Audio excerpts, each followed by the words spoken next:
6 p.m. Pakistan Standard Time. Assalamu alaikum. This is Radio Pakistan. The news read by Daman Zaman.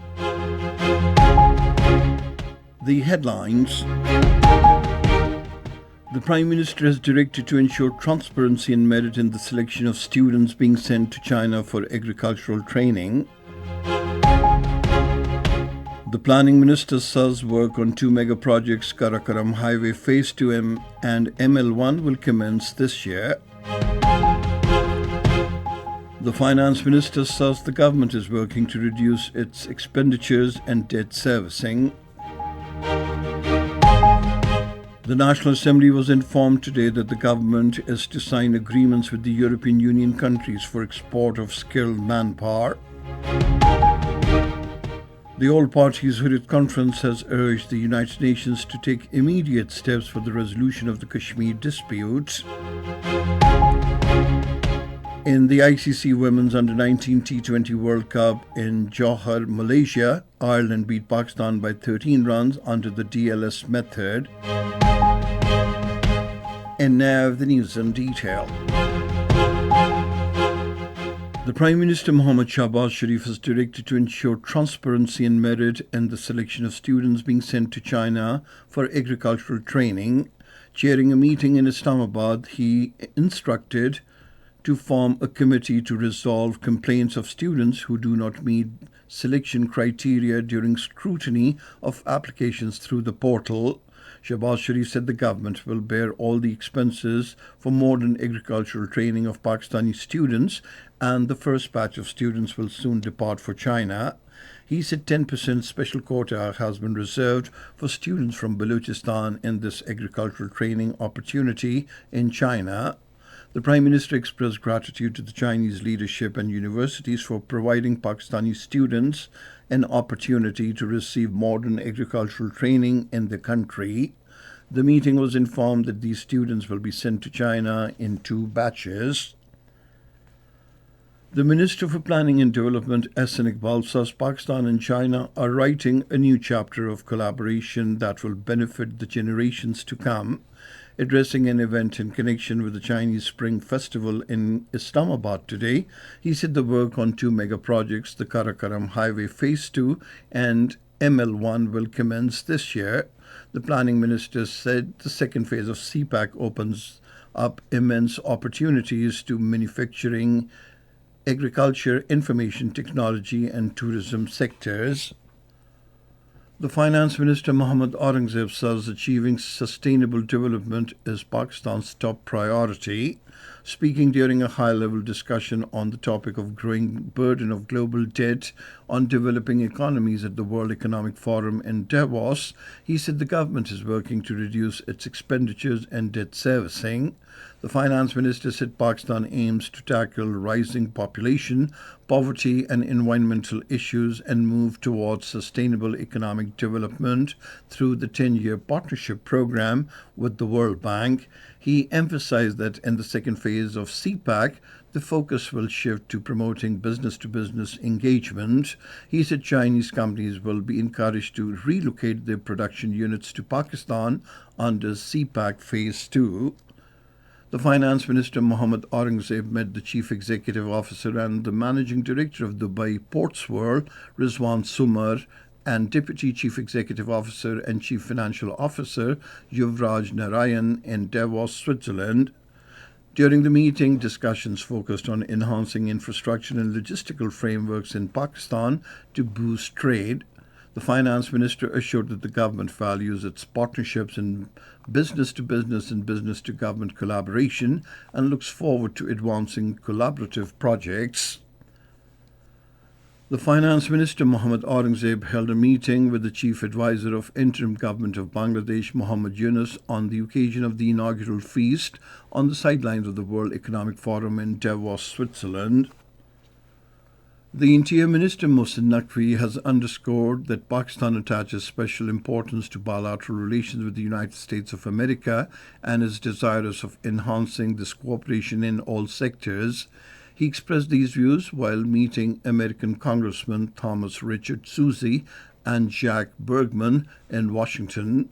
During the meeting, the Interior Minister and the American Congressman discussed matters of mutual interest, including Pakistan-United States relations and the situation in Afghanistan. Both the sides agreed to promote bilateral relations. Mohsin Naqvi invited American congressmen to visit Pakistan. The Minister for Religious Affairs and Interfaith Harmony, Chaudhry Salik Hussain, met the ambassador of Turkey, Irfan Nazir Oilu, in Islamabad today. During the meeting, various proposals were discussed regarding religious harmony, respect for humanity, and providing more job opportunities for Pakistani workers in Turkey. Speaking on the occasion, Chaudhry Salik Hussain said Pakistan and Turkey, both brotherly countries, share a similar stance on regional and global issues and have always supported each other's position on regional and international fora. This is Radio Pakistan giving you the news. The National Assembly was informed today that a proactive approach is being pursued by the government to sign more agreements with countries in the European Union for the export of skilled manpower. The Minister for Overseas Pakistanis and Human Resources Development, Chaudhry Salik Hussain, informed the House that about 1.3 million people went abroad for employment over the last 3 years. He said, "We are focusing on skills development of the youth."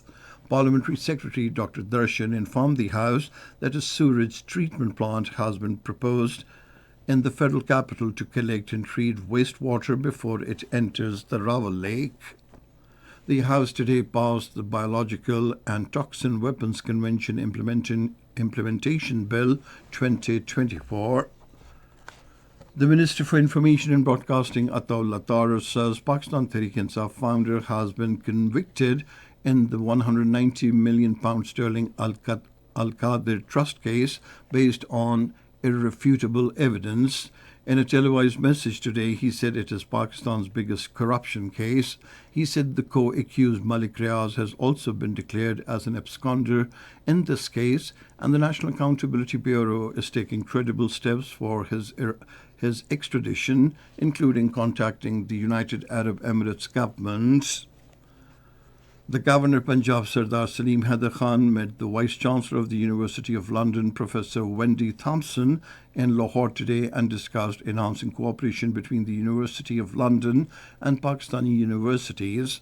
The Governor highlighted the large number of Pakistani students enrolled in the University of London and praised its distance learning and online courses for providing quality education to Pakistani students.